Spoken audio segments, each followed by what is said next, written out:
중장기 교육 정책을 수립하기 위해 꾸려진 국가교육위원회가 출범 4개월 차를 맞았습니다. 올해부터 본격적인 운영에 들어가게 되는데요. 우리 교육의 큰 주기는 어떻게 달라지게 될지 그 현안과 과제를 살펴봅니다. 먼저 영상 보고 오시죠.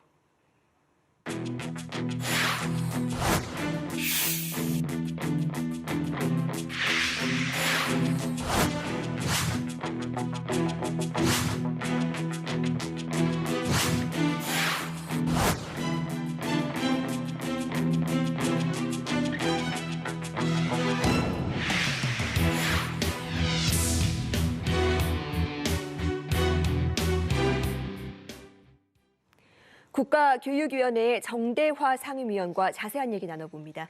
어서 오세요. 네, 안녕하세요. 예, 국가교육위원회가 출범 4개월 차를 맞았습니다. 그동안 네. 어떻게 보내셨습니까? 아무래도 없던 정부 기관이 발족된 거여서 뭐랄까요, 좀 이렇게 좀 초기에 기반을 좀 다지는 일을 좀 했다고 봅니다. 근데 이제 직접 와서 한 4개월 정도 해보니까 이게 대단히 중요한 기관이구나 하는 느낌이 많이 들어요. 그러니까 잘해야겠다는 생각이 드는데요. 또 그럼에도 불구하고 좀 여러 가지 좀 한계가 있어서 앞으로 이걸 좀 잘 만들어 가야겠다 이렇게 좀 결심을 하고 있는 상태입니다. 네. 예, 한계가 있다라고 지적을 해주셨는데 네. 사실 이 국교위가 그 역할이 막중함에도 불구하고 예산이나 인력 규모는 조금 아쉽다는 지적이 네. 계속 있어 왔습니다. 실제 활동하는데 어려움은 없으십니까? 아니, 너무 많습니다. 사실은 지금 인력 규모가 한 30명 수준인데요.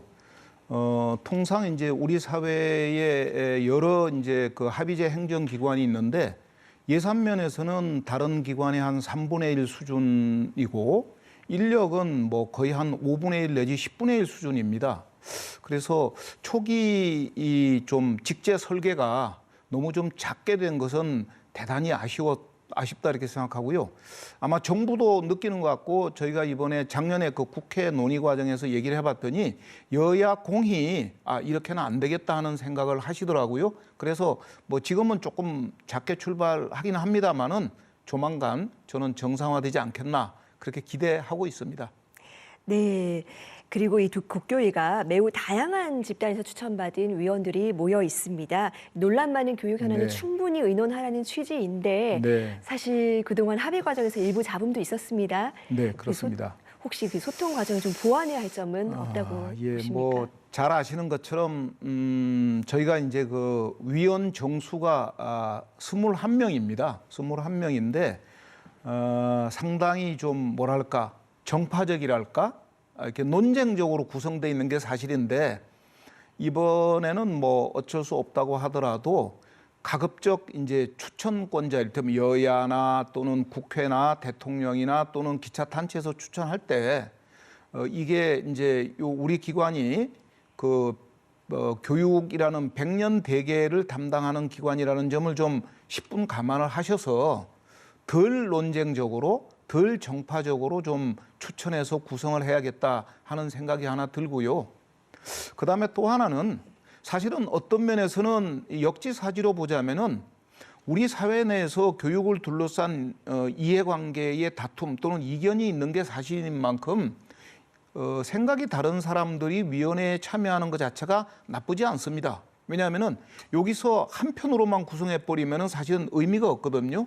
그래서 이견이 있는 것은 별 문제가 없는데 다만 우리 위원회 내에서 이 이견을 어떻게 사회적 합의의 방식으로 잘 좀 끌어갈까 하는 것은 우리의 어떤 내부의 리더십의 작동, 합의 과정 이런 것 때문에 뭐 우리가 저 책에서 배웠습니다마는 신라 시대의 화백 제도처럼 이 만장일치는 못하더라도 상당한 합의를 끌어낼 수 있도록 그렇게 스스로 각자가 좀 노력하는 그런 기풍도 좀 만들어야겠다 이런 생각이 좀 듭니다. 예, 논란 많은 교육 현안을 충분하게 수기하기 위해서 조금 제도적인 보완도 필요하다는 말씀이셨습니다. 특히 좀 이렇게 갈등이 많았던 사안이 2022 개정 교육 과정이었습니다. 이 제주 4.3 사건에 이어서 5.18 민주화 운동 표현도 삭제됐다는 지적이 나왔는데요. 네. 위원님의 생각은 어떠신지 궁금합니다. 우선 저도 상임위원이긴 합니다만은 제 생각과 다른 생각을 가진 분이 있다는 걸 먼저 말씀을 드리고요. 저는 우리 역사의 특수성을 감안할 때 지금 말씀하신 제주 4.3 문제나 광주 5.18 민주화 운동 또 최근에 그 위안부 문제가 빠졌다는 게 또 드러났습니다. 그래서 이제 정부가 이 교육 과정을 진행할 때 교육 과정을 최대한 좀 간소하게 이제 정부 용어로 대강화라고 합니다. 간소하게 표현한다고 했습니다만은 제가 보건대 그건 좀 아쉽다 싶습니다. 간소하게 표현하는 것은 충분히 이해가 되는데 그럼에도 불구하고 지금 논의가 되고 논란이 되고 있는 광주 5.18 민주화 운동 같은 게 그렇게 간소하게 표현할 대목인가 싶어서 이건 다음에 기회가 있으면은 좀 이렇게 수정하는 쪽으로 했으면 좋겠고 또 당장 수정이 되지 않더라도 이미 장관도 그렇게 말씀하셨습니다마는 여기에 포함되어 있지 않다고 하더라도 실제 교과서에 정확하게 표현될 수 있도록 교육부에서 애를 좀 써야 되겠다 이런 생각이 좀 듭니다. 네, 내년 2월엔 2028년 대입제도 개편안을 국가교육위원회와 교육부가 함께 확정하기로 되어 있습니다. 그렇습니다. 이 학생과 학부모들 관심이 아주 큰 사안입니다. 네. 이 위원님께서 생각하시는 현행 대입제도의 문제점은 무엇이라고 보십니까? 이게 사실 좀 어렵습니다. 몇 년 전에도 요 전임 문재인 정부 때 이 문제가 있어서 이걸 그 당시 국가교육회의에 공론화 과정까지 넘겼잖아요. 그런데 이제 결국 좋은 답을 못 얻었는데 현재 예를 들어서 뭐 정시를 늘리느냐 수시를 늘리느냐 또는 수능을 강조하느냐 또는 뭐 학생부를 강조하느냐 여러 방법이 있지만은 이게 마땅치 않은 건데요. 그래서 이게 좀 근본적인 어떤 해결책이 필요한데 우리나라가 대학의 차이가 너무 큽니다. 그러니까 서열 차이가 너무 큽니다. 그러니까 학생이나 학부모 입장에서는 양보할 수가 없습니다. 나는 이 대학 가야 돼. 또 그것 때문에 대입을 바라보는 학생들의 어떤 경쟁 심리가 매우 크거든요. 그러니까 서열이 심하고 경쟁이 심하면은 제 판단에는 저도 대학에 30년간 있었습니다마는 저는 어떤 정책을 쓰더라도 백약이 무효입니다. 그래서 사실은 대학의 서열을 적극적으로 완화하고 그래서 경쟁을 줄이면서 그렇게 줄여진 상태에서 학생들에게 적정한 어떤 대입 선택 방법을 대학 선택 방법을 제시해야 저는 이게 방법이 있지 서열이 있고 경쟁이 심한 상태에서 어떤 방법을 내더라도 저는 학부모나 학생을 만족시키기 어렵다. 이런 판단이 좀 듭니다. 사실 이렇게 모두가 대학에 가고 싶어 하지만 네. 대학은 위기를 맞고 있습니다. 네. 위원님께서 대학에 오래 계셨고 장학재단 이사장도 지내셨기 때문에 상황 잘 아실 거라고 봅니다. 대학이 어떻게 달라져야 한다고 보십니까? 우선 좀 이 자리에서 말씀드리고 싶은 게 정부의 뜻에 의해서 대학 등록금을 14년을 동결을 했어요. 그러다 보니까 사립대학이 우리나라 전국 대학의 85%의 비중을 차지하는데요. 우리나라 모든 고등교육기관이 지금 거의 뭐라고 그럴까요? 펑크 상태?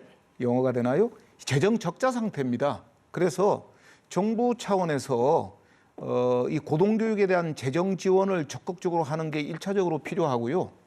그다음에 아까 제가 말씀드린 거의 연장선에서 말씀드리면은 지금 대학들 차원에서 좀 대학의 수준을 높이는 그런 어떤 정책이 있어가지고 예를 들어서 뭐 제가 예를 많이 드는 게 미국 캘리포니아에 가면은 13개 대학이 있습니다. 뭐 우리나라 사람들도 많이 알고 있는데 UCLA, UC 버클리, UC 어바인 등등이 있는데 이게 다 캘리포니아 주에 있는 주립대학인데 대학의 수준이 차이가 없어요. 그러니까 캘리포니아에서 또는 미국에서 어느 대학을 가든 별로 이렇게 뭐랄까 박탈감을 안 느껴요. 그래서 우리나라에서도 이제는 학부모나 학생들이 어느 대학을 가더라도 그것이 서울대든 서울 바깥에 있는 대학이든 연세대학이든 사립대학이든 국립대학이든 어느 대학을 가더라도 만족하게 학교를 다닐 수 있도록 학교의 수준을 좀